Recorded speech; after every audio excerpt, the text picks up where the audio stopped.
পোৱা নাই এই সকলো সমস্যা আচলতে সমাধান আজি নিদিয়ে আমি আমাৰ কন্ট্ৰোলাৰ অফ এক্সামিনেশ্যন ছাৰৰ ৰেজিগনেশ্যন বিচাৰিছো অথৰিটিৰ মন মতালেই নচলিব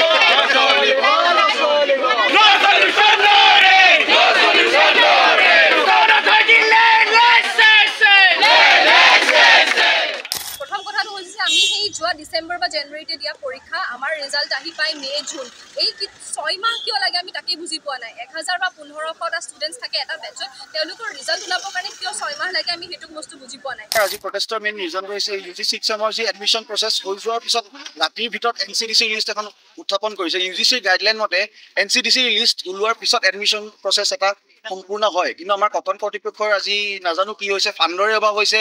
নে কি কাৰণ আমি নাজানো যে এনচিডিচি লিষ্ট ওলোৱাৰ আগত এডমিশ্যনৰ পইচা সকলো কটনৰ পৰা লৈছে আৰু তাৰপিছত কৈছে এনচিডিচি লিষ্টত যিসকল ল'ৰা ছোৱালীৰ নাম থাকিব সেইসকলে এডমিট নাপায় পৰীক্ষাত বহিব নোৱাৰে আৰু দ্বিতীয় আমাৰ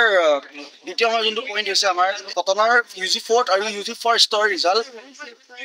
ওলাবলৈ 6 মাহতকৈ বেছি সময় লাগে আমি 23 তাৰিখৰ ডেডলাইন এটা দিছোঁ কিন্তু সেইটো ইম্পচিবল বুলি কোৱা হৈছে যোনটো আমি কোনো ক্ষেত্ৰত মানি ল'ব নোৱাৰোঁ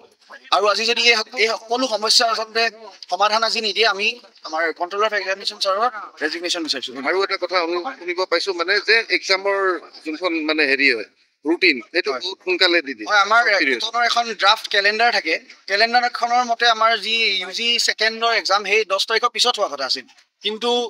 যি এই প্ৰচেছ যে ৰাতিৰ ভিতৰত এখন নটিচ ওলাই যায় যে ইউজি 4 আৰু ইউজি ছেকেণ্ডৰ এক্সাম একেলগে হ'ব কিন্তু এইটো ক্ষেত্ৰত এটা প্ৰব্লেম এইটো ক্ষেত্ৰত আমাৰ ইউজি 4ৰ কোনোবা এজন ছাত্ৰ যদি বেক বা বেটাৰমেণ্ট ইউজি ছেকেণ্ডত দিব বিচাৰে সেই ছাত্ৰজনে একেলগে দুটা এক্সাম কেনেকৈ দিব পাৰিব সেইটো আমাক উত্তৰ লাগে আমি ভাবোঁ যে প্ৰতিবাদ কৰিবলগীয়া এই কাৰণে হ'ল আমাৰ যিখন কটনৰ ছাত্ৰ একতা সভা আছে আমি যিসকল ছাত্ৰ বা ছাত্ৰীক আমাৰ দাদা বাইদেউ ভোট দি পেলাই ছাত্ৰ প্ৰতিনিধি হিচাপে আমি আমাক ৰিপ্ৰেজেণ্ট কৰিবলৈ পঠাওঁ আমাক প্ৰতিনিধিত্ব কৰিবলৈ পঠাওঁ তেওঁলোকে আজি সম্পূৰ্ণৰূপে মানে এই আন্দোলনত উপস্থিত নাই তেওঁলোকে এজনো প্ৰতিনিধি আহি উপস্থিত নহ'ল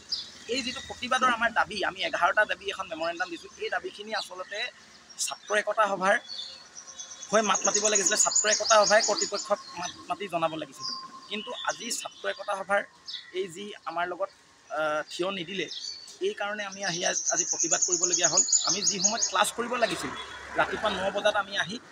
ক্লাছ নকৰি এই ৰাস্তাত আন্দোলন কৰি আছে এক্সাম কণ্ট্ৰলৰ পিছত